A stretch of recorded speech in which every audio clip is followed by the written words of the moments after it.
far. Hey, Bulma.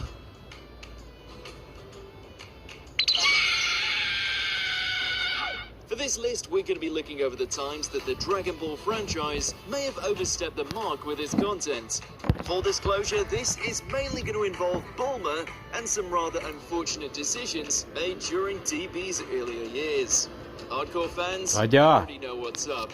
Think there's anything we missed out on? Let us know in the comments. And if there's a Dragon Ball list you want to see, go to my Twitter at AshJBo and let me know. Number 10, The Dead Puppy. I'm gonna do everything I ever wanted to do, like murder. You can blow up planets, wipe out civilizations, even kill the farmer with a shotgun, but to take out such a precious pup, that's a step too far.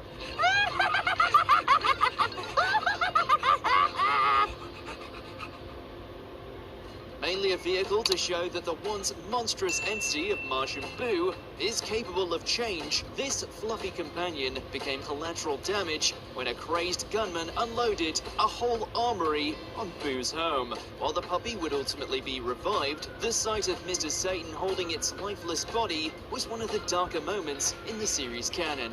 No androids or aliens, just evil humans shooting an innocent dog.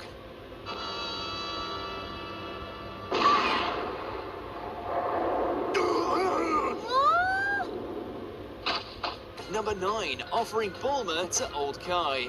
Goku can be a sneaky bastard when he wants to be. After all, the Earth has some very beautiful women on it. In order to get the old Kai's aid in the fight against Majin Buu, Goku strikes a deal that promises he gets to kiss a beautiful woman in return. So naturally, he offers up both Gohan's girlfriend and Vegeta's wife. The one you get to kiss. It's hard to say if Goku really had a grasp of what he was doing here or not, only that we're pretty sure Videl and Bulma would take major umbrage with being offered up as prizes without consent. Kind of a miracle that Vegeta didn't Big Bang attack his face off for this little stunt. Let him kiss your woman! But she's not near as pretty as Bulma is, see? Number 8, teleporting into Bulma's room. While this scene does make for a nice callback to some of that old school DB comedy that we all miss, it also has echoes of all the times Bulma unwittingly ended up in some rather awkward situations. Hey, Bulma.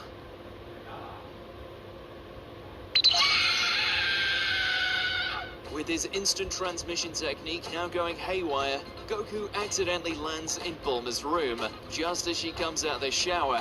He might have been able to talk his way out of it if he hadn't decided to make a certain comment about Bulma's wayward chest. Look, I wouldn't come here just to see her boobies. Yours are too saggy now. Oh, blow, man. What's wrong with you? Number 7, Goku's first girl. On the one hand, this entire interaction is perfectly fitting with young Goku's character. He's an alien, he's an isolated child, and he has never encountered a female human before, so naturally, he's going to be curious about her lack of tail and other distinguishing features. Shame on you! And yet, there's still no getting around that Goku snooping around Bulma's lower regions does get a little uncomfortable to watch, especially when he gets all handsy. What do I care about seeing your dirty old fanny? Thank God Gohan was raised differently. Strange. It feels like there's nothing there. Number 6, Russian roulette. Guns are certainly a thing in Dragon Ball, often used by the poor fools about to get wasted by one of the main characters. I've got something to show you. And it's my gun. And while they've never spelled doom for a Saiyan, watching someone play a game of Russian roulette and lose makes for a rather unusual viewing experience, especially if you're one of the 90s kids just trying to watch some anime. I haven't lost a game yet. You just use one bullet. We get that it's supposed to be a gag, but come on, challenging Goku to a game of chance before blowing your brains out? This was the weirdest and most disturbing side quest we've ever seen Goku tackle. Bang, you're off to the races. Number 5, Motorboating 18. Roshi really must have a death wish. He's so dedicated to his perverted ways that he'd happily incur the wrath of an android just for the chance to cop a feel. Man, I hit something soft instead of the wall! And he does. Seeking his chance with a now reformed Android 18, the Turtle Hermit goes all in. Hope it was worth it, since grabbing a feel of 18's bountiful CPU rewards him with a broken neck and a blow that sends him flying into the side of the ship. Let go! Come on, man, even a daughter was in the room.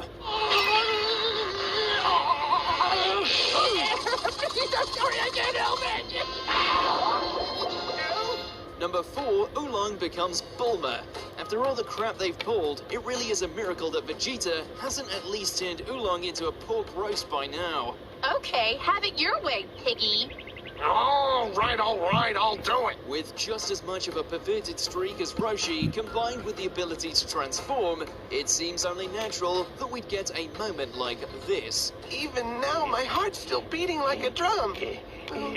After Bulma asks him to distract Roshi for her, Oolong takes things one step further by turning into a bustier version of her, Playboy bunny suit included, before showing off the goods. Can't you tell? Number 3, pulling down Bulma's top. One of the most paused moments in all of anime, and yet another reason for Bulma to reevaluate his social circle. Just stand right here, okay? And Master Roshi, if you could stand right over here for a second. In order to overcome an invisible enemy, Krillin has the brilliant idea to make use of one of Roshi's legendary nosebleeds to expose the fight. How does he bring about such a nosebleed? Okay, now! By pulling down Bulma's top in full view of everyone. We doubt this technique would have worked as well against the likes of Frieza, but then again, you never know. What is this? I'm completely covered. Oh yeah, like a target. No! Number 2, Krillin's Golden Shower. There are a lot of WTF moments in the older Dragon Ball movies, but Dead Zone might take the cake. Not because Garlic Jr. or any of his cronies are particularly interesting, it's because a very young Gohan spends half of the movie drunk off his ass due to fermented apples. It'll make you weird.